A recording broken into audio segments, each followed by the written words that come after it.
Esto es Conexionistas, esto es una emisión más de lo que en algún tiempo se llamó Plan B, pero pues yo creo que ahorita ya debemos de cambiarle el nombre, ponerle algo así como pues mesa de análisis judicial o del Poder Judicial o de la reforma al Poder Judicial. ¿Por qué? Pues podrán ver el capítulo anterior, estuvimos hablando del tema. Y bueno, yo no soy el experto, los expertos son a Claudia Aguilar y Alejandro Envila, quienes ya los pueden ver aquí, están conmigo. Y pues me hablaban que uno de los ejes que hay que tener muy en cuenta para esta reforma propuesta para para el sistema judicial, para el Poder Judicial de aquí de México, pues es los cambios que va a haber al Consejo de la Judicatura, ¿no? Están planteando nuevos órganos de control. Entonces, pues sin nada más que agregar, ahora sí que díganme quién se quiere aventar primero para comenzar a hablar un tema que debe de ser muy interesante para tener los fundamentos para decir, pues criticar o no criticar lo que es este cambio de este reforma al sistema judicial de aquí de nuestro país. A ver, ¿quién dijo yo? Yo dije yo, a ver, buenas tardes Claudia, buenas tardes Armando, buenas tardes a las amigas y amigos de Conexionistas. Creo que es importante, ya Claudia lo había señalado en algún momento, tener claro que el Poder Judicial en México sí necesita cambios. No es que todo sea color de rosa, tampoco es que todo sea perfecto, como algunos, no todos. Magistrados hoy lo dicen, que ahora sí les surgió comunicar y estar muy activos en redes sociales. Qué bueno que lo hagan, lástima que lo hayan hecho tan tarde. Pero a ver, en mi opinión, a lo mejor Claudio opina diferente, no lo sé ahorita veremos, pero uno de los puntos que sí vale la pena explorar para mejorar sustancialmente la administración de la justicia es el funcionamiento de esta responsabilidad de vigilancia y control del Consejo de la Judicatura, que ha dejado, a decir de muchos abogados litigantes, mucho que desear. Es muy difícil, muy difícil, eh, que una queja contra un juez prospere si no hay interés dentro del Consejo de la Judicatura de que prospere. Y, y los procedimientos al interior del Consejo de la Judicatura, pues ni siquiera respetan las formalidades esenciales del procedimiento, porque hay una queja y la queja la resuelve el Consejo de la Judicatura y al que interpuso la queja o a la que interpuso la queja, ni siquiera le permiten participar en el proceso, aportar pruebas. Eso vamos, eso se presta a toda clase de suspicacias. Se presta a que el Consejo de la Judicatura proteja a jueces que actuaron mal o castigue a jueces que no actuaron mal. Y vamos, de estas historias ya conocemos varias señaladas por propios jueces y magistrados que han sido presionados desde la presidencia y el Consejo de la Judicatura o desde las personas, desde el equipo de quien presidía el Consejo de la Judicatura, que era Arturo Saldívar, con sus colaboradores. Yo creo que ahí, si, ese sí es un punto de reforma, eso sí se debe modificar. Eh, los jueces tienen que estar, los jueces tienen que rendir cuentas. Rendir cuentas no significa ir a la urna a ser validados, en mi opinión. Eso no es rendir cuentas. Hacer campaña electoral no es rendir cuentas, eso es otra cosa. Las campañas son concursos de popularidad, no concursos de eficiencia. Y vamos, un Estado de derecho sólido debe apreciarse de la eficiencia de sus jueces, no de la popularidad de sus jueces. Hay que distinguir estas dos cosas. ¿Sí? Yo sí creo que este tribunal de justicia o de disciplina judicial, Claudia sabe mejor el nombre, eh, este tribunal no me parece que sea la forma de meter al orden a los jueces, más bien parece un órgano eh, para castigar y sancionar a quien no actúe como el Estado o como los jefes de este tribunal quieren que actúe. Es decir, estamos ante el peligro de que se sancione a quien no se convierta en un juez de consigna. ¿Por qué? Porque el fondo de la reforma planteada pretende que el Poder Judicial se someta al Poder Ejecutivo, como el Legislativo ya se sometió. Entonces, someterse al Poder Ejecutivo, en el caso del judicial, significa volverse jueces de consigna, volverse jueces del presidente o de los personeros del presidente. ¿Sí? Que en la historia de México hemos tenido muchos personeros del presidente en turno, no solo este presidente, que le llevan recados al Poder Judicial porque quieren que determinado litigio se resuelva de una manera o de otra manera, ya sea porque afecte intereses económicos del Estado mexicano, lo cual, bueno, si el Estado mexicano está violando derechos humanos, pues tiene que pagar. Y pagar significa que sus intereses económicos se vean afectados. O ya sea que afecte intereses de amigos del presidente o de amigos de los colaboradores del presidente. Eso es muy peligroso, es muy delicado. Por eso la independencia judicial es muy, muy importante. Pues siguiendo un poco lo que dice mi estimado Alejandro, hola Armando, hola Alejandro, yo quisiera hacer una acotación en unos, más bien para seguir lo que dijiste, pero tratar de llevar un tema quizá de orden un poco, porque de repente estos temas, pues de repente están discutiendo públicamente y como que no toda la sociedad sabe de qué estamos hablando ni por qué, ¿no?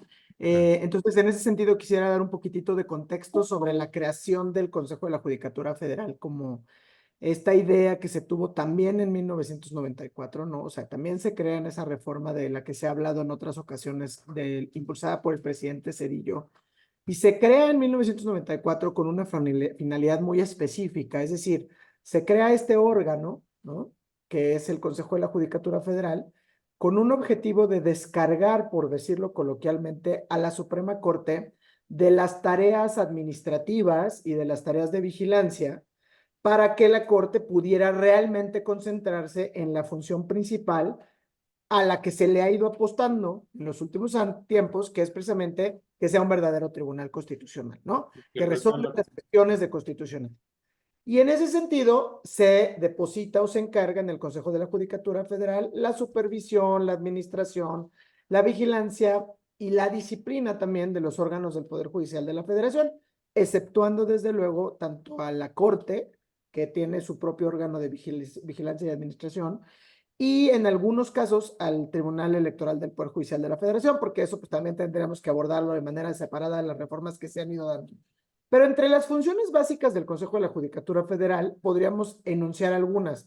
Todo lo que tiene que ver con los nombramientos, con las adscripciones, con las promociones y remociones de las personas juzgadoras federales, es decir, jueces de distrito y magistrados, y la vigilancia de estos órganos jurisdiccionales, es decir, juzgados de distrito y tribunales constitucionales de circuito. Todo esto pasaría por la vigilancia y por la administración del Consejo de la Judicatura Federal. Algo bien importante que también pasa por ahí es la elaboración del presupuesto del Poder Judicial Federal, el que luego palomea, ¿no? Se palomea en diputados.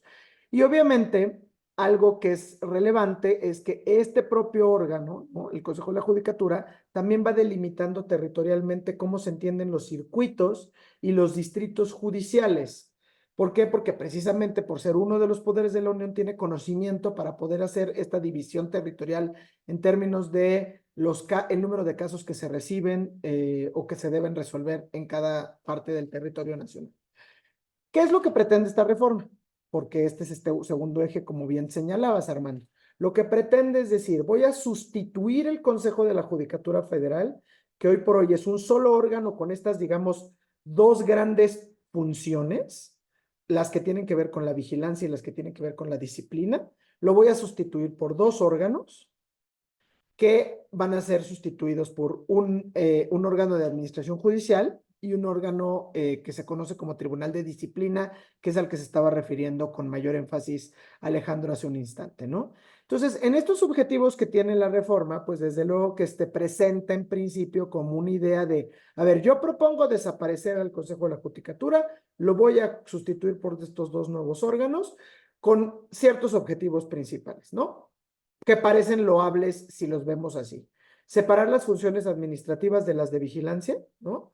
Quitar que la titular o el titular que preside la Corte sea a la vez el presidente del Consejo de la Judicatura y entonces tenga estas super facultades que pueden pasar por nombrar, remover, sancionar, readscribir o adscribir jueces y magistrados. El tema de establecer sanciones ejemplares de alguna manera para el Poder Judicial de la Federación. Alejandro lo decía hace rato, ¿no? A veces como que la percepción que había hacia afuera era, como lo decía coloquialmente antes, ¿no? O sea, pues no te pelees con la cocinera, ¿no? Entonces vas y acusas al maestro y pues con otro maestro y como que tendían a hacer este espíritu de grupo y era muy difícil pensar que prosperaran esas quejas, digamos, de naturaleza administrativa. Por eso, la verdad, la reforma como un fin, entre comillas, no bien logrado, pero con un fin loable es que haya sanciones ejemplares en el Poder Judicial de la Federación para aquellas personas juzgadoras que se aparten de los bienes, digamos, lo que se debe perseguir con el ejercicio de la función judicial. Y también, de alguna manera, lograr a partir de esta reforma, que eso tampoco viene en los comos, pero sí viene entre los objetivos, pues hacer creíble la función de los jueces, ¿no? Es decir, que tengan una mayor cercanía con la población y que no sea nada más esta cuestión que siempre decimos y repetimos de un lado a otro, como que hablar a través de las sentencias. Entonces, se propone la sustitución de un órgano por estos dos, un tribunal de disciplina y un órgano de administración judicial. Evidentemente lo que más ruido ha generado es la sustitución o la creación de este nuevo tribunal, que es un tribunal de disciplina, porque la naturaleza y las funciones, las sanciones, la composición y la elección, además del procedimiento de las quejas, plantean en esta primera aproximación y lectura de cómo está la propuesta y cómo se ha venido discutiendo, una serie de problemas que tienen que pasar por distintos rubros, ¿no? Es decir, el tema de la definitividad de sus resoluciones, lo ambiguo que son los procedimientos, una falta absoluta de supervisión a estos nuevos integrantes que además van a llegar por elección popular y desde luego un tema que ha llamado muchísimo la atención y que ha preocupado mucho, que es una definición ambigua de las conductas que podrían ser sancionables por parte de este Tribunal de Disciplina, pero de manera como muy relevante hay una definición ambigua de interés público, porque la reforma como que dice que el Tribunal de Disciplina va a poder sancionar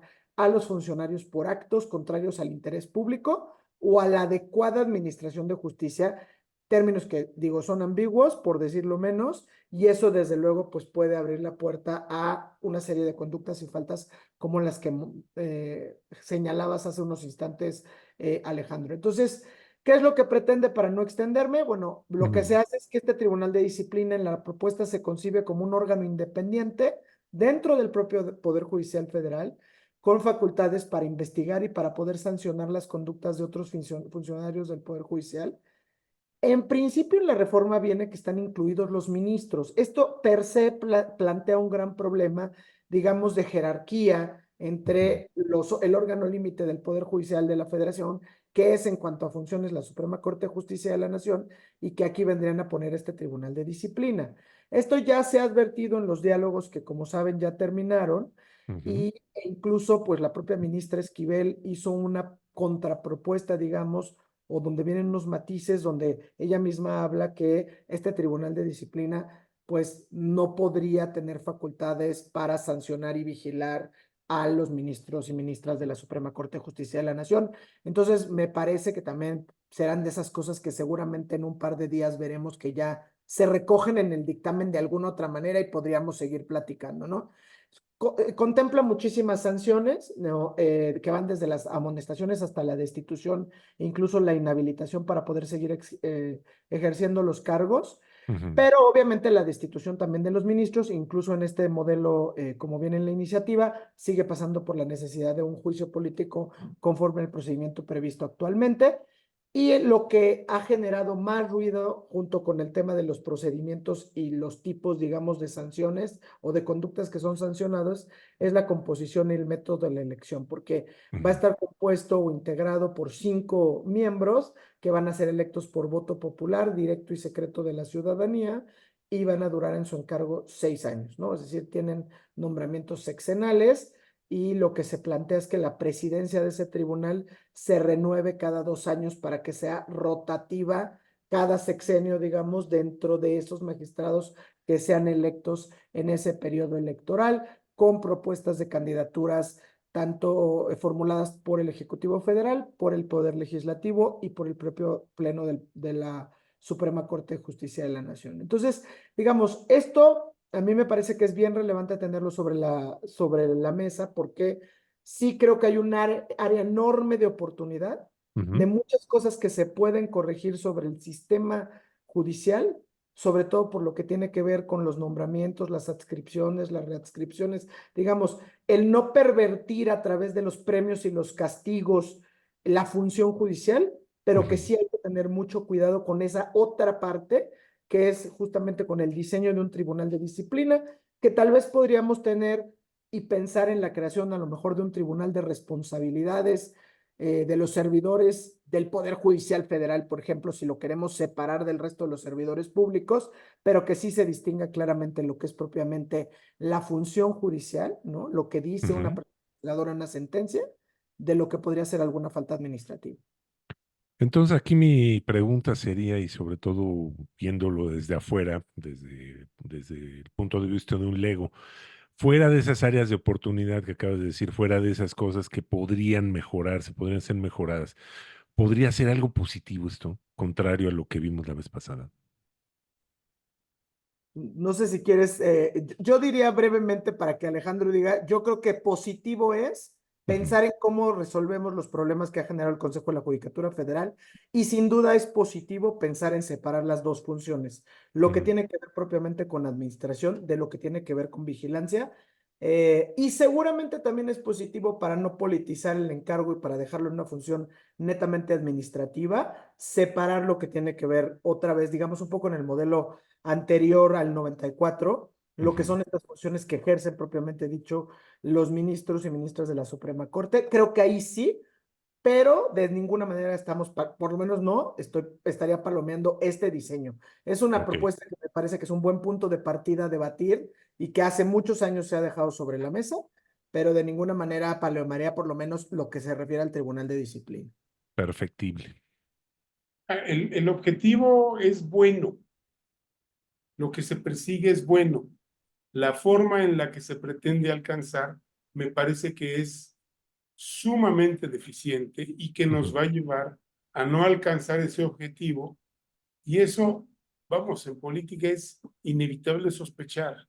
claro. El objetivo declarado es uno, pero parece que lo que quieren es otra cosa. A mí Sí. me preocupa que todo acaba, o muchas cosas de esta reforma acaban en la propuesta de elección popular de los integrantes de la Corte, elección popular de los integrantes de este Tribunal de Disciplina Judicial, elección popular de los magistrados, elección popular de los ministros. A ver, ¿dónde dice o en qué parte de la historia de México o de cualquier otro país hemos encontrado con que la elección popular hace que surjan los mejores y las mejores?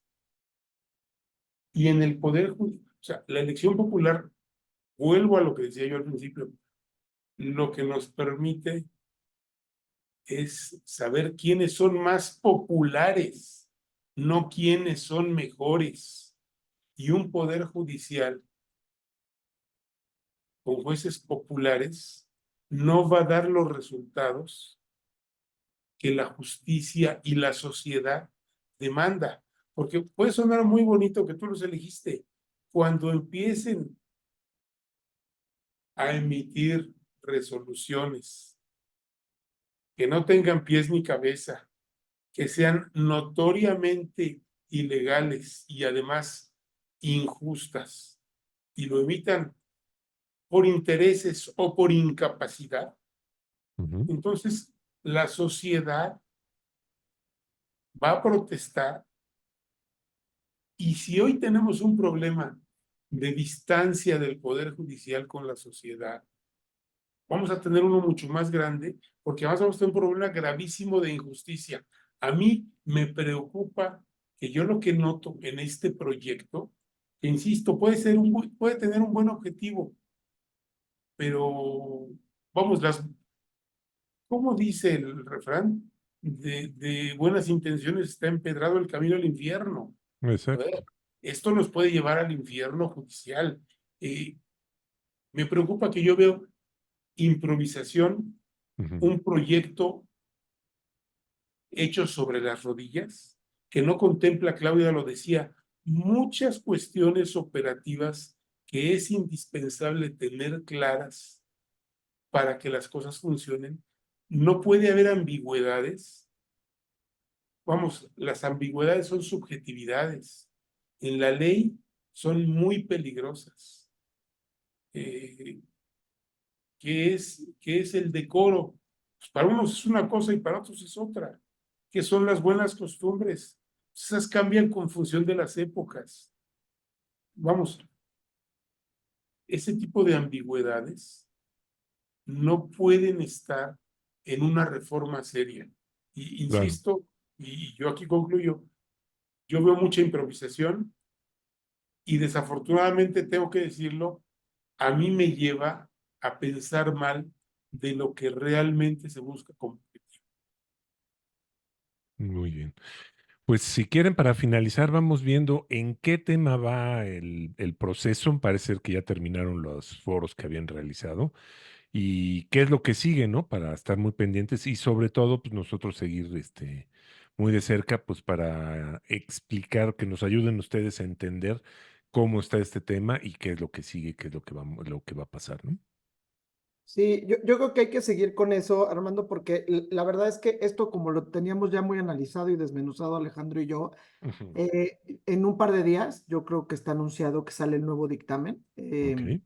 Y a partir de ese dictamen, que es ya el que va a aprobar, bueno, que aprobó la Comisión de Puntos Constitucionales para que sea justamente con el que se discuta presuntamente una vez que esté instalada la siguiente, la 66 legislatura, creo que habría que volver a analizar estos 5 ejes que ya habías anunciado la vez pasada, ¿no?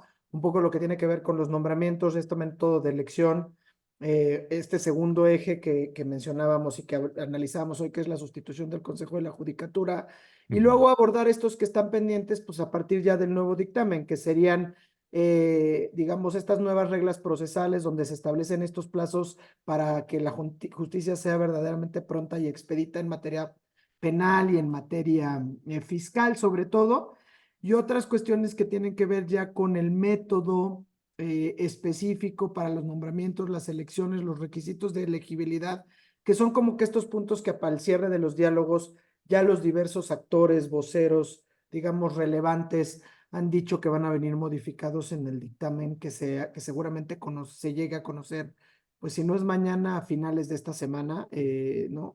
Digamos, por lo menos de cara antes del 15 o 16 de agosto, seguramente ya tendremos un dictamen que podemos analizar y compartir con ustedes aquí en Conexionistas. Perfecto. En tema de aprobación por parte bueno, todo el proceso legislativo para pasar una reforma constitucional, pues todavía falta, ¿no? ¿Qué es lo que sigue? ¿Qué es lo que falta? ¿Y dónde se podría detener? ¿Cómo la ves tú por ahí, Alejandro? Lo que sigue es el dictamen y luego pues eh, pasará al pleno. Ahí dependemos de la disputa acerca de la sobrerepresentación Ujú. y veremos si esto camina y entonces si camina va a ir a las legislaturas locales, como cualquier reforma constitucional. Si no hay sobrerepresentación, me atrevo a decir, y que Claudia me desmienta, si no hay sobrerepresentación, esto no va a caminar, Ok. pero todo indica que va a haber sobrerepresentación. Entonces, ese es el proceso, ese es el proceso. O Pues, sea, Bueno, pues, nos faltaría el Senado. todavía podríamos pensar que en Senado no se apruebe antes de llegar a las legislaturas. Debemos pensar que no podrían, que no podrían convencer a 3 o 4 senadores. Ah, vamos a Ya ver. están muy cerca del número. Como bien señala Alejandro, en la ruta legislativa, la madre de todos los debates está en la sobrerepresentación. Si no tenemos esa, pues lo previsible es que diputados se apruebe y que se apruebe los primeros días de septiembre, o sea, entre el 2 y el 4 de septiembre ya haya dictamen circulado hacia Senado, que en el Senado hagamos eso que bien dice Alejandro, que se logre convencer con argumentos a entre 1 y 3 senadores más o menos. Y si eso tampoco fuera positivo, pues pasaría eso que también dice Alejandro, ¿no? Se va ahí a la ruta de las legislaturas y ahí pues sí hay pocas probabilidades de que se detengan la aprobación de las reformas constitucionales porque se requieren 17 legislaturas cuando menos y pues como sabemos el partido mayoritario, es decir, Las Morena, tienen. 27. Las tiene y sobradas, ¿no? Exactamente. Pues bueno, estaremos pendientes de este tema y sobre todo de los temas que, como tú bien lo dices, ¿no? La ruta legislativa y qué va a pasar a partir de eso. Entonces, pues vamos a estar recurriendo a ustedes para saber más y poder conocer un poco más de este tema, ¿no? Y mientras eso ocurre, Claudia, quiero darte las gracias por participar, por estar con nosotros en esta emisión, por estar en las próximas, te comprometo de una vez. ¿Y dónde te seguimos? ¿Dónde te podemos saber de ti en redes sociales? Pues me encuentran en X como C. Aguilar Barroso. Gracias, Armando. Gracias, Alejandro. Perfecto, muchas gracias. Y Alejandro, también te agradezco mucho de tu tiempo y sobre todo la paciencia de explicarnos a los legos qué es lo que está pasando por allá. ¿Tus redes sociales? Gracias, Armando. Muchas gracias, Claudia. @envilafisher, también en X. Magnífico. Y a nosotros, Conexionistas, nos encuentran en X como Conexionistas MX, en Facebook, también con ese mismo nombre. Nos encuentran como Conexionistas México en YouTube y en Spotify. En Telegram, en Telegram somos Conexionistas, así a secas. La música que estamos escuchando es música de Alejandro Saborita, lo encuentran en YouTube. Y el diseño es de Sofía Reynoso y lo encuentran en X y en Facebook. Muchas gracias, nosotros somos Conexionistas. ¿Te pareció interesante este video? ¿Quieres ver y escuchar más contenido de este tipo? Conviértete en un patrocinador de Conexionistas. Visita nuestro Patreon y escoge la manera en que tú puedes ayudarnos a seguir creando contenido de calidad. Encontrarás la liga en la descripción de este video. No lo olvides, con tu patrocinio puedes ayudarnos a realizar más contenido de calidad, contenido de Conexionistas.